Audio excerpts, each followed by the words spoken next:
تعرفوا ايه هو اصل الاتراك؟ تعرفوا ايه اللغات التركيه القديمه اللي كان بيتكلمها الاتراك؟ طبعا معظم الناس هتروح رد عليا بسرعه تقول لي طبعا اللغه العثمانيه. عايز اقول لك ان احنا بنعتبر ان اللغه العثمانيه دي لغه حديثه اصلا.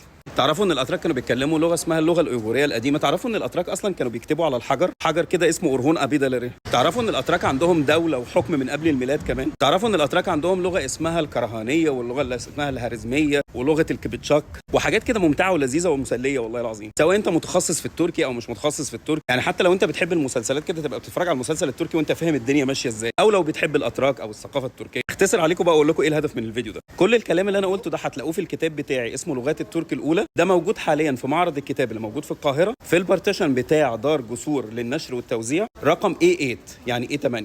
وبما ان كذا حد سال على الكتاب قبل كده، وبما اني انا مش موجود في مصر، فهبقى مبسوط جدا ان انتوا تروحوا المعرض اللي موجود لحد 3 فبراير وتبينوا كده الكتاب، ممكن تتصوروا معاه. يا سلام بقى لو تشتروه، والله انا كنت عايز اطلعه ببلاش بس هو الدار لازم تاخد فلوس. او اقول لكم روحوا المعرض بس شوفوه، او ممكن تتصوروا مع الكتاب او اي حاجه وتبعتوا لي عشان ابقى مبسوط. على فكره الكتاب هتلاقي فيه كل المصادر وكل حاجه، عشان في ناس بتقعد تقول لي في الفيديوهات ان انا بهبد او غيره. يلا هستناكم تقولوا لي عملتوا ايه، وما تفوتوش الفرصه والنبي. صعبت عليكم صح؟ يلا خلينا نشوف. انتوا لسه ما روحتوش ليه؟ شكلي وحش.